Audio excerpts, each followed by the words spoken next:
दोस्तों एक बार फिर से आप सभी साथियों का हार्दिक स्वागत है हमारे इस सोनू सिंह यूट्यूब चैनल पर एक नए वीडियो में। तो आज के इस वीडियो में हम बात करने वाले हैं वाल्व रिप्लेसमेंट प्रोसीजर के बारे में। यानी जब भी हम किसी वाल्व का मेंटेनेंस करते हैं तो वाल्व को निकालने का एक सही तरीका क्या होता है, यानी एक सही प्रोसीजर क्या होता है जिससे मेंटेनेंस के बाद उसे फिर से वैसे ही लगा दिया जाए ताकि वाल्व जैसे निकाला गया था वैसे ही फिर से काम करे। कई बार इंटरव्यू में क्लाइंट पूछ लेता है कि वाल्व को कैसे रिप्लेस किया जाता है, प्रोसीजर क्या होता है, स्टेप्स क्या होता है। तो आप बड़े ही आसानी से बता पाएंगे इस क्वेश्चन का आंसर को इस वीडियो को पूरा देखने के बाद। तो चलिए वीडियो को बिना स्किप किए शुरू से आखिरी तक जरूर देखिएगा ताकि कुछ छूट न जाए, और वीडियो को अपने दोस्तों के साथ शेयर करना बिल्कुल मत भूलिएगा जिससे उनकी भी हेल्प हो सके। तो चलिए शुरू करते हैं।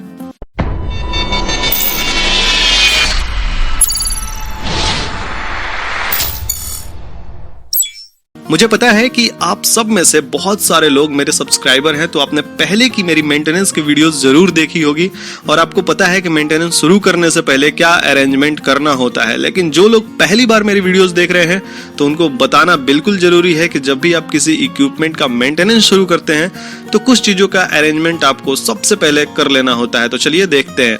तो सबसे पहले आपको अरेंजमेंट करना है वो आपके पास वर्क परमिट होना चाहिए, जो काम शुरू करने के लिए सबसे खास जरूरी चीज होता है। उसके बाद आपके पास प्रॉपर टूल्स होने चाहिए जिससे आप जो भी नट बोल्ट ओपन करें उसमें कोई प्रॉब्लम ना हो। उसके बाद आपको प्रॉपर पीपीई इस्तेमाल करना चाहिए ताकि सेफ्टी से काम हो सके। उसके बाद जरूरत के हिसाब से अगर इसका फोल्डिंग की जरूरत हो तो उसका इरेक्शन भी जरूर कर लेना चाहिए। और एक चीज का ध्यान देना चाहिए कि इसका फोल्डिंग में ग्रीन टैग जरूर लगा हो। बिना ग्रीन टैग के इसका फोल्डिंग कभी भी यूज नहीं करना चाहिए।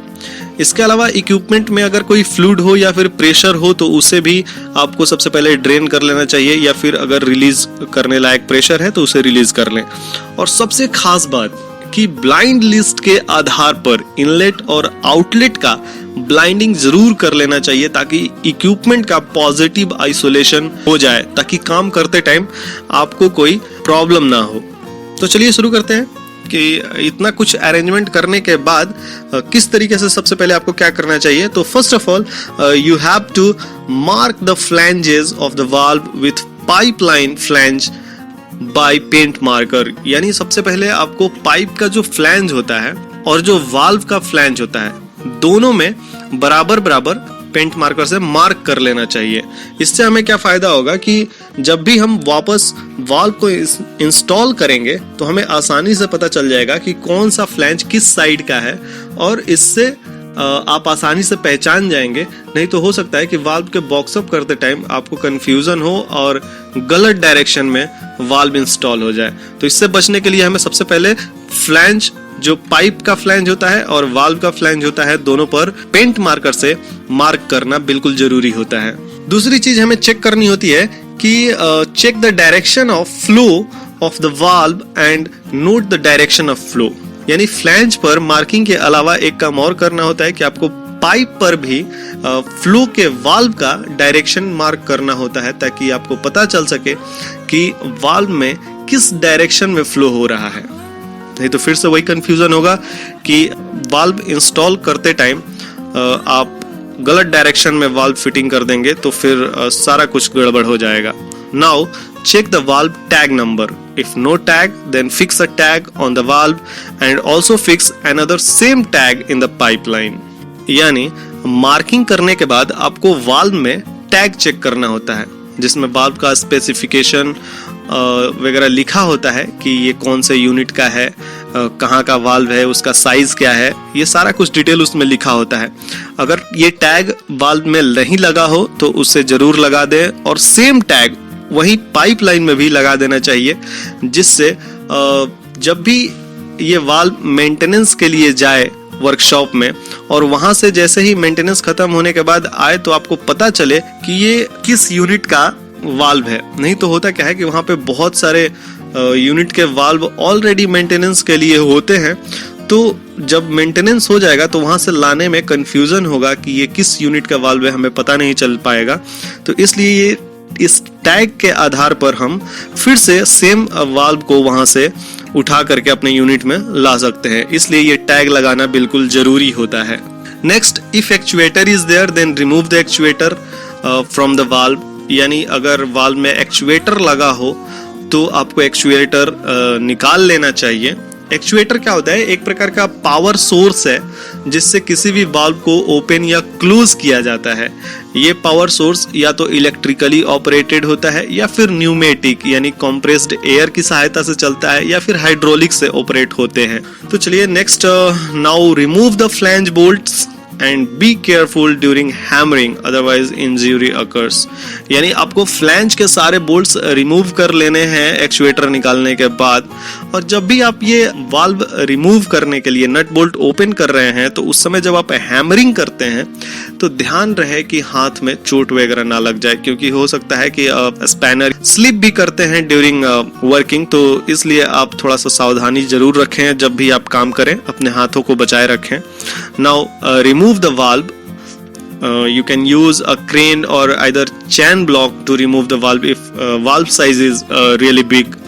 यानी फ्लैंज के नट बोल्ट ओपन करने के बाद वाल्व को लाइन से निकाल लेना है तो आपको ध्यान रहे कि वाल्व का साइज अगर काफी बड़ा हो तो उसे निकालने के लिए चैन ब्लॉक या फिर क्रेन की जरूरत हो तो उसका इस्तेमाल जरूर करना चाहिए।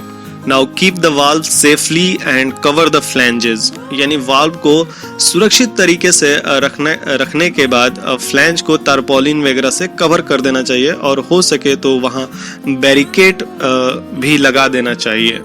Now fix end blind on the pipe side flanges, यानी वाल्व को निकालने के बाद जो पाइप था जहाँ से हमने फ्लैंज निकाला उस पाइप के फ्लैंज में एंड ब्लाइंड जरूर लगा दें। Now move the valve to the workshop for service or repair, यानी वाल्व का सर्विस और रिपेयर करने के लिए उसे वर्कशॉप में पहुंचा दें।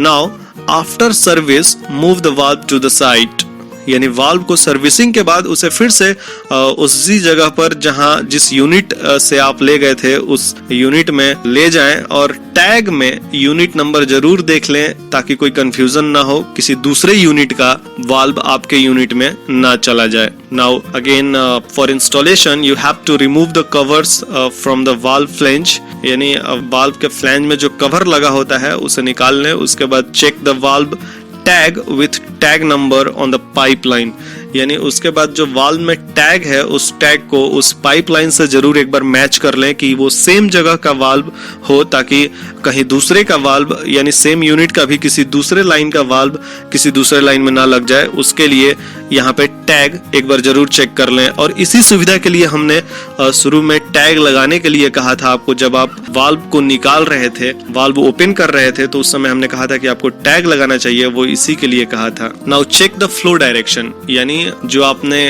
पाइपलाइन पर एरो मार्क किया था, डायरेक्शन मार्क किया था, वो डायरेक्शन मैच कर लें एक बार वाल्व के फ्लो डायरेक्शन से एक बार जरूर मैच कर लें। Now check the flange mark, और आगे जो आपने पाइप के फ्लैंज पर जो मार्क किया था और जो आपने वाल्व के फ्लैंज पर मार्क किया था उस दोनों मार्क को मिला लें यानी मैच कर लें और उसी वे में जिस वे में आपने निकाला था उसी वे में वाल्व को फिट अप करना होता है। So for that remove the end blind from the pipe flange. सब कुछ चेक करने के बाद पाइप के जो फ्लैंज में हमने एंड ब्लाइंड लगाया था उसे निकाल लें। Now clean the gasket area without damaging them, यानी बिना डैमेज किए पाइप के फ्लैंज के गैस्केट एरिया को अच्छे से क्लीन कर लें। Fix the valve with new gasket and install all the bolts, यानी नए गैस्केट के साथ वाल्व को इंस्टॉल करके सारे नट बोल्ट को लगा दें। Now check the direction flow again and ensure it is correct, यानी कोई कंफ्यूजन ना हो इसके लिए आपको लास्ट में भी एक बार डायरेक्शन को जरूर चेक कर लेना चाहिए कि जो वाल्व का डायरेक्शन है वो सेम है उस पाइप पे जो आपने डायरेक्शन मार्क किया था उससे, ताकि आपको कोई कंफ्यूजन ना रह जाए। Now tight all the bolts as per sequence, यानी अब बोल्ट्स जो आपने लगाया था उसको सीक्वेंस के आधार पर अच्छे से टाइट कर लें। नाउ फिक्स द एक्चुएटर, यानी जो शुरू में आपने एक्चुएटर निकाला था तो वाल्व इंस्टॉल करने के बाद फिर से एक्चुएटर को भी फिक्स कर दें। Now check the valve for free operation, यानी सब कुछ सेट करने के बाद वाल्व को ऑपरेट करके देख लेना चाहिए कि सही से ऑपरेशन हो रहा है या नहीं। Now finally make the good house keeping and work safely, और अंत में आपको प्लांट का अच्छे से हाउसकीपिंग करना चाहिए और हाउसकीपिंग को सही से करते हुए सेफ्टी से काम को खत्म करना चाहिए। तो ये था आज का वीडियो जिसमें हमने बात किया कि जो भी वाल्व का रिप्लेसमेंट होता है वो एक प्रोसीजर के हिसाब से, एक स्टेप्स के हिसाब से, एक सही तरीके से किस प्रकार किया जाता है, जिसके बारे में आज हमने बात किया। तो मुझे उम्मीद है कि वाल्व के रिप्लेसमेंट का प्रोसीजर आपको अच्छे से समझ में आया होगा और किसी तरह से भी वाल्व का रिप्लेसमेंट करते हैं तो उसके लिए, मेंटेनेंस के लिए अगर कुछ समझने में परेशानी हो तो कमेंट करना मत भूलिएगा और वीडियो को लाइक करके एक बार शेयर जरूर कर दीजिएगा ताकि हमारे जैसे और भी दोस्तों का मदद हो सके। और हाँ, जाने से पहले अगर आप पहली बार हमारे इस चैनल पर आए हैं तो चैनल को सब्सक्राइब जरूर कर लेना ताकि आगे और भी इसी प्रकार की आने वाली वीडियोस का नोटिफिकेशन आप तक सबसे पहले पहुंच जाए। तब तक के लिए अपना ख्याल रखें, स्वस्थ रहें, सुरक्षित रहें। धन्यवाद।